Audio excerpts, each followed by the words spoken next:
반전의 재반전 4년입니다. 마지막엔 누가 웃을까요? 이제 조금 뒤면 이제 2시부터 시작이 돼서 어느덧 30분이 지났습니다. 조금 뒤면 국정원 댓글 사건으로 기소된 원세훈 전 국정원장에 대한 법원의 최종 판단이 나옵니다. 4년여 만에 결론이 나올 것으로 보이는데 오늘 판결이 왜 중요한지 지금 속보는 일단 좀 읽어보시면 될 것 같은데 최종 법원의 심판 결과는 잠시 뒤 저희가 한번 얘기를 해보도록 하겠습니다. 일단 원세훈 전 국정원장이 국정원 댓글 사건 관련해서 처음부터 끝까지 이제 이 이슈를 따라오지 못한 분들이 대부분이기 때문에 제가 오른쪽에 준비한 거 한번 같이 보도록 하겠습니다. 2시부터 시작된 원세훈 전 원장의 파기환송심. 누가 원 전 원장이 언제 2012년 18대 대선 당시 그러니까 박근혜 전 대통령과 문재인 대통령이 당시 후보로 맞붙었을 때입니다. 무엇을 대선 개입, 정치 개입, 여론 조작 이 어떻게 부분이 좀 나와서요. 이 원세훈 전 국정원장의 말, 대선 후보를 비방하는 지지, 댓글 달아라, 세종시 반대하는 사람들 뭐 한 대씩 때려라 뭐 이런 얘기도 했습니다. 이게 18대 대선에 미쳤는지 영향을 미쳤는지 안 미쳤는지 이 문제가 오늘 아주 큰 화두가 될 것 같은데요. 이현정 의원님, 시계를 좀 한 5년 뒤로만 돌려도 2012년이 그 다시 당시 댓글 제보가 접수된 시작이었지 않습니까? 그렇습니다. 선거를 한 일주일 앞둔 2012년 12월 11일입니다. 한 오피스텔에서 김모 씨라는 국정원 직원이 댓글을 올리고 있다라는 제보를 접수한 민주당 당원들이 그 집을 찾아갑니다. 그래서 에워싸고 나오라고 이제 이야기를 하죠. 근데 그 직원이 며칠 동안 나오질 않습니다. 결국 나중에 이제 경찰에서 이제 나와서 그 컴퓨터가 이제 압수가 돼서 조사를 받는데 지금 이 사건에 등장한 인물만 보더라도 이 사건이 얼마나 참 의미 있는 사건이라는 게 윤석열 당시 서울중앙지검장이 당시에 이제 수사팀장을 맡았고 최동욱 검찰총장이 등장합니다. 그러니까 당시에 이제 그래서 조사해서 실제로 이제 조사를 해보니까 여러 가지 댓글이 달았다는 게 이제 당시에 어느 정도 나왔어요. 근데 그 증거 자체가 당시 이제 김용판 서울경찰청장이 당시 이제 권은희 의원이라고, 권은희 의원이 당시에 수서경찰서 수사과장이었습니다. 이 권은희 의원이 좀 보니까 이게 뭔가 좀 냄새가 난다. 그래서 굉장히 좀 파고들었어요. 이제 그런 상황에서 당시에 이제 윤석열 당시 수사팀장이 이거는 문제가 있다. 해서 그 최동욱 총장도 이거 한번 적극적으로 해봐라. 해서 당시에 이제 기소를 하게 된 것이거든요. 근데 이제 재판 과정에서 보니까 원세훈 원장의 그 국정원법 위반하고 이제 이 선거법 위반. 근데 선거법 위반에 대해서 청와대와 여기서 강력하게 반대를 했습니다. 왜냐하면 원세훈 원장이 선거법 위반으로 되면 이 18대 대선에 대한 여러 가지 정당성 여부가 문제가 생겨버리거든요. 그래서 엄청난 압박을 가하는데 최동욱 총장이 결국 이 혼외자 문제로 해서 당시에 이제 경질되게 됐죠. 그러다 보니까 이 사건 자체가 이제 재판 과정 1심에서는 결국 무죄가 났습니다.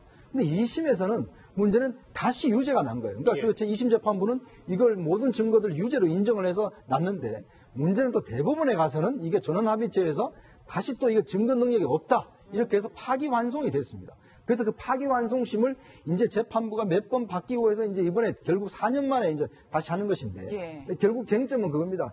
그 내용에 있는 첨부 파일에 있는 증거력 문제 이걸 가지고 따지는데 증거력이 없다라고 대법원 판결을 했고 문제는 그 증거력이 인정이 되면 상당히 중형인데 증거력이 인정이 안 되면 상당히 중형이 아니죠. 근데 지금 재판부에서는 지금 방금 전에 나온 소식으로는 그걸 증거력으로 인정할 수 없다라는 지금 일단 이야기부터 나오고 있습니다. 조금 뒤면 뭐 이제 최종 결론이 나올 텐데 일단 5년 전에 국정원 여직원의 셀프 감금 사건 그 긴박했던 당시 상황 영상으로 한번 만나보시죠. 국정원이 SNS상에서 또는 여론 조작을 위한 어떤 모종의 움직임 이런 것들이 있다는 것이 국정감사 전에도 제기가 돼서 그런 의혹 제기가 그 전부터 있었습니다. 컴퓨터가 있다는 것을 확인하고 그럼 그 안에 증거가 있을 거라고 예상을 하고 다시 문을 두들기고 열어달라고 요청을 했으나 그때부터 묵묵부답이었습니다. 그게 아니 지금 저렇게 앞에서 지금 막 몇백 명 아니라 저렇게 지금 정부하고 지금 막 부딪히고 있는데 내가 생각해보니까 이거 굉장히 기분이 나쁜 것 같아요. 아니 원찰이 오면 한다니까. 예, 뭐 일단 오늘 결론이 나겠지만 일단 국정원장 신분으로 대선이나 어떤 국내 정치 여론을 조작했다라는 혐의를 받는 것 자체가 좀 문제가 있다라는 지적도 있어요. 그렇죠. 지금 국정원의 왜 적대 TF, 태스크포스 팀이 계속 찾아내는 것이 당시에 국정원장이 직접 지시한 문건들, 그런 것들이 발견이 되는데, 보면 4대강을 비롯해서, 그러니까 당시 이명박 정부가 했던 국정과 관련한 문제들이 좌파들에 의해서 여론이 지금 나빠지고 있다라는 어떤 인식하에서 인터넷 속에서나 혹은 실제로 어떤 여론 속에서, 미디어 속에서 이 좌파 세력들에 대항하거나 혹은 청산해야 된다라는 그런 지시들이 지금 나오고 있거든요. 그러니까 이 대선만이 아니라 사실 국정 전반에 대해서 사실은 이명박 정부가 그럴 수밖에 없었던 또 하나의 이유는 뭐냐면, 정권 초기 1분기 때 광우병 파동을 맞으면서 지지율이 단단히로 떨어지거든요. 거의 10%대로. 그러면서 이 광우병 파동이 거의 여론 때문이다. 그런 좌파들의 어떤 인터넷 속에서의 여론 때문이다. 이런 어떤 이 기반 인식하에서 나머지 4년 동안은 어떻게 할 것인가에 대한 국정원장의 나름 자기가 이렇게 하겠다라는 그런 어떤 상황들이 지금 나오고 있다는 겁니다. 예. 원세훈 전 원장이 그 국정원장 당시 했던 말들도 또다시 회자가 될 수밖에 없는 게, 당시에 이제 2009년과 2011년에 저런 얘기들을 했습니다. 좀 충격적인 내용도 있어서 다 읽진 않겠는데, 이수희 변호사님. 예. 저 녹취록이 공개되면서 다시 또 이 반전의 재반전을 거듭하고 하지 않았습니까? 예.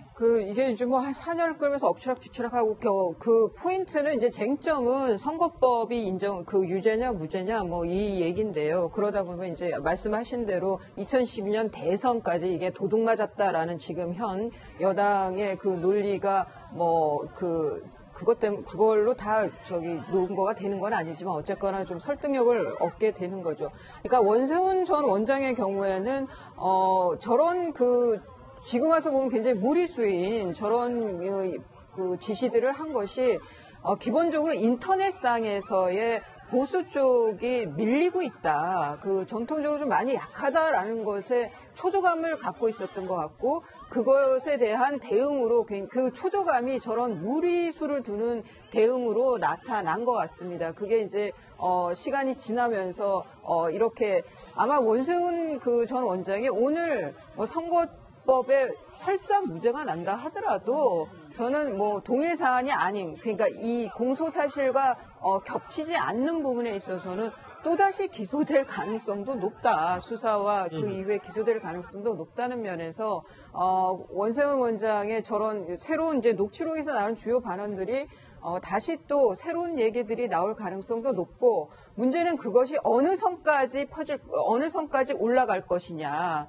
그게 지금 정권이 말하는 적폐의 그 정점에 누구를 두고 있는 거 아니냐라는 의혹이 사실이 될지 어떨지 좀 지켜볼 대목인 것 같습니다. 여러 가지 증거 녹취록들이 지금 공개가 됐음에도 불구하고 그 변론 재개 신청을 했습니다. 선고하지 말고 한 번 더 심리를 해달라 신청을 했는데, 법원에서 그거를 받아들이지 않은 이유는 아마 이렇게 추측이 가능해요. 지금 있는 증거로도 판단할 수 있다라고 판단한 것 같습니다. 근데 지금 속보로 뜨는 거 봤을 때는 대법원에서 파기했던 부분, 그 진원 파일하고 증거 능력 부분은 증거 능력 인정 안 된다고 일단 얘기를 했습니다. 그렇지만 24차례 공판을 통해서 2년간 재판을 하면서 아마 중간에 검찰이 증거들을 보강했을 가능성도 있고요. 그 증거들이 보강이 됐다 그러면 사실은 국정원법은 지금 당연히 지금 유죄인 상황이고, 공선법, 선거법 부분이 유죄일 가능성이 높지 않은 것도 또 나와봐야 알겠지만, 저 흐름은 지금 흐름은 무죄의 흐름입니다. 저 지금까지 내용은 물론 그걸 단언할 수 알 수는 없지만 지금 증거 능력이 인정할 수 없다면 무죄가 되는 거거든요. 대법원이 그런 취지로 파기를 했기 때문에 그 부분은 지금 받아들이고 있는데, 아마 제가 추측한데 뒷부분에 갔을 때는 다른 증거들이 있어가지고 유죄일 가능성이 좀 더 크지 않을까, 아마 아직 들어봐야 되겠지만 그런 생각이 좀 듭니다. 원세훈 전 원장이 과거에 국정원을 이렇게 바꾸겠다고 했었습니다. 그 목소리 한번 들어보시죠. 저도 이제 국정원에 대해서 바깥에 있을 때 생각은 좀 부정적인 부분도 많이 있었습니다. 그러니까 제가 이제 국정원장이 된다고 한다면은 정말 국정원이 바뀌었다. 정말 국정원이 어떤 정치 개입이라든가 이런 거보다는 국익을 위해서 열심히 정말 일하는 부서다 하는 걸 느끼도록 한번 바꿔보겠습니다.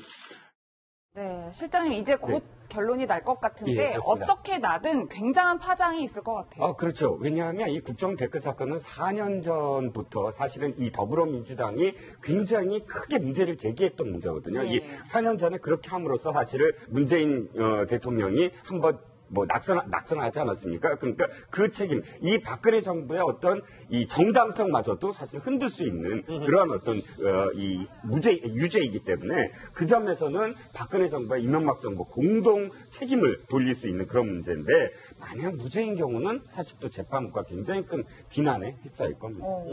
알겠습니다. 일단은 아직 법원의 최종 판단은 나오지 않았습니다. 시간은 저희가 준비한 소식은 다 돼서요. 정리를 좀 해야 될 것 같습니다. 여러분은 지금 뉴스특급과 함께하고 계십니다.